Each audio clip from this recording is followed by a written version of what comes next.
कहीं दूर दराज के इलाके के गांव में एक किसान अपनी 2 जुड़वा बेटियों नैना और मैना के साथ रहता था। किसान को अपनी बेटियों से बहुत प्यार था और वो उनका बहुत ख्याल रखता। किसान अपनी बेटियों को पढ़ाता, लिखाता और उन्हें तरह तरह के खेल भी सिखाता। कभी इन्हें दरख्त पर चढ़ना सिखाता, कभी घुड़सवारी सिखाता और कभी तीरंदाजी। नैना और मैना को भी सब लड़कों और लड़कियों वाले खेल पसंद थे। अब वक्त गुजर रहा था और वो दोनों बड़ी हो रही थीं। एक दिन वो अपनी दोस्त आनिया के घर उसे खेलने के लिए बुलाने के लिए गई। आनिया, आनिया, इधर आओ, देखो जंगल में एक दरख्त के ऊपर बहुत सा फल लगा है, चलो उस पे दरख्त पे चढ़ के उतारते हैं। ये सुनकर आनिया की माँ एकदम गुस्से में आ गई। आनिया, अब तुम दोनों के साथ नहीं खेलेगी, उसने सख्ती से मना कर दिया, क्योंकि लड़कियों का काम दरख्तों पे चढ़ के अपने आप को चोट पहुंचाना नहीं होता। लड़कियों का काम घर में रह के घर के काम सीखना है। तुम लोगों को भी चाहिए कि आप ये काम छोड़ दो। नैना मैंने ये सुनकर एकदम हैरान हुई, लेकिन फिर वहां से चली गई। रास्ते में उन्होंने देखा कि बहुत से लड़के खेल रहे हैं। वो थोड़ी अफसुर्दा हो गई और शाम होके किसान के घर आने का इंतजार करने लगी। जब शाम हुई, किसान वापस आया।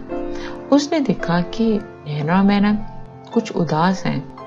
किसान ने पूछा कि क्या है। नैना और मैना ने सारा किस्सा सुना दिया कि अब उनकी सहेलियां उनके साथ खेलती नहीं। नैना ने कहा, क्या सिर्फ लड़के खेल सकती हैं और लड़कियां नहीं? किसान ने बताया कि ऐसा कुछ भी नहीं है, जो भी चाहे वो खेल सकता है। नैना ने बताया कि घर के काम क्या सिर्फ लड़कियां कर सकती हैं? किसान ने कहा कि मैं कोई लड़की तो नहीं, लेकिन मैं घर के सब काम करना जानता हूँ, इसलिए जिसका भी दिल चाहे वो कोई भी काम सीख सकता है। अब किसान ने नैना और मैना को समझाया कि लड़कियां और लड़के दोनों कोई भी काम कर सकते हैं और लड़कियां लड़कों से किसी तौर भी पीछे नहीं। ये सब सुनकर और समझकर नैना और मैना बहुत खुश हुई। नैना ने एकदम ऊंची आवाज में कहा, तो क्या लड़कियां घुड़सवारी भी सीख सकती हैं? किसान ने कहा, बिल्कुल सीख सकती हैं। और इस तरह वो अपने बाप के साथ घुड़सवारी करने चल पड़ी। कुछ दिन और बीत गए। अब नैना और मैना बहुत अच्छी घुड़सवार बन चुकी थी। वो सारा दिन घोड़े भगाती, कभी इधर कभी उधर जाती। गांव के लोग ये देखकर कुछ खुश नहीं थे और उन्होंने काफी इतराज करना शुरू कर दिया। एक दिन गांव के कुछ बड़े इकट्ठे होकर किसान के घर पहुंच गए। उन्होंने किसान से बात की। किसान ने कहा, हाँ जी, मैं आपकी क्या मदद कर सकता हूँ? गांव के लोगों ने बताया कि उनकी बेटियां ये सब कुछ कर रही हैं, वो ये सब बर्दाश्त नहीं कर सकते कि लड़कियां वो सब काम करें जो लड़के करते हैं। किसान ने कहा, ऐसा बिल्कुल भी नहीं, लड़कियां कोई भी वो काम कर सकती हैं जो लड़के करते हैं और इसमें कोई हर्ज नहीं, इसलिए वो अपनी बेटियों को क्यों मना करे। एकदम एक बड़े बुजुर्ग बोले, ऐसा नहीं हो सकता कि लड़कियां लड़के बराबर हो जाएं। किसान ने कहा कि लड़कियां लड़कों से किसी तौर भी कम नहीं, अगर आप चाहें तो मुकाबला कर लें। लेकिन गांव के लोग भी कायल होने वाले नहीं थे।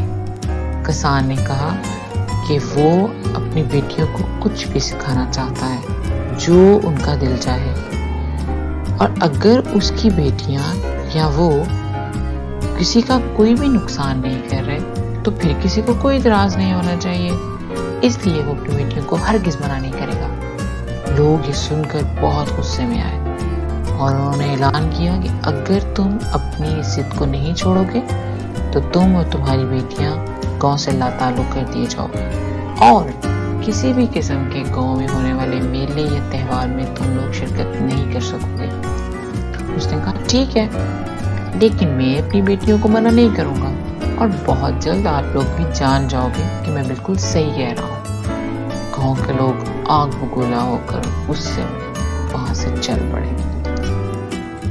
कुछ दिन गुजर गए और गांव में एक बहुत बड़ा मेला लग गया। उस मेले में इर्द गिर्द के बहुत से गांव के लोग आ रहे थे। बहुत से खेल और बहुत से और त्योहार भी थे। किसान और उसकी बेटियों को इजाजत नहीं थी कि वो उस मेले में जा सके और ना ही किसी ने जाने दिया। किसान ने सोचा कि कोई तरकीब सोचता हूँ। उसने अपनी बेटियों को कहा कि दूर एक बड़े दरख्त पे अगर वो चढ़ जाएं और वहां से वो मेला देख सकती हैं। उन्होंने ऐसा ही किया। उन्हें दरख्त पर चढ़ना आता था।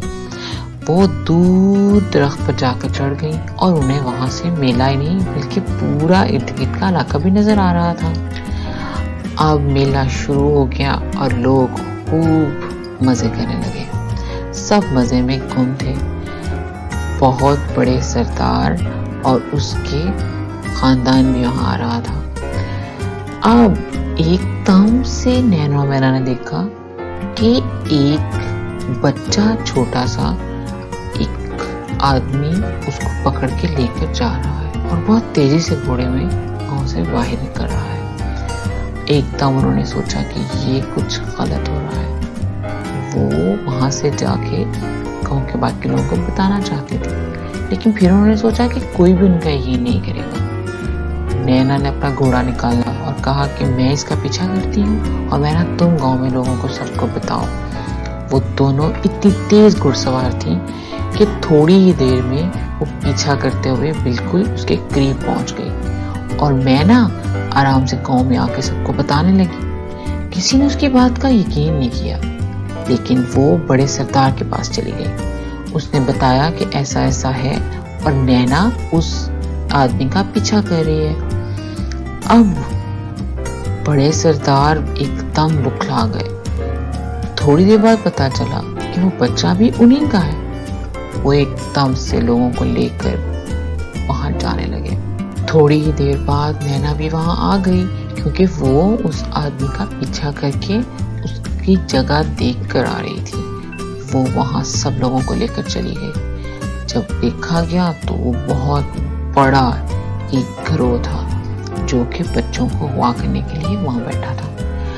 लोगों ने उसको पकड़ लिया और वहां से 2 और बच्चे भी मिल गए। इस तरह गांव के लोग बहुत ज्यादा खुश हुए कि किस तरह नैना और मैना की अक्लमंदी और महारत ने बहुत बड़ा नुकसान होने से बचा लिया। सरदार ने किसान की बहुत तारीफ की कि उसने अपनी बेटियों को इतना कुछ सिखाया है और गांव के बाकी सब लोग भी मान गए कि लड़कियां किसी तौर भी लड़कों से कम नहीं। इस तरह सब ने अपनी बेटियों को सही आज़ादी दी और उनकी जायज़ ख्वाहिशात पूरी करने के लिए उन पर कोई पाबंदी नहीं लगाई।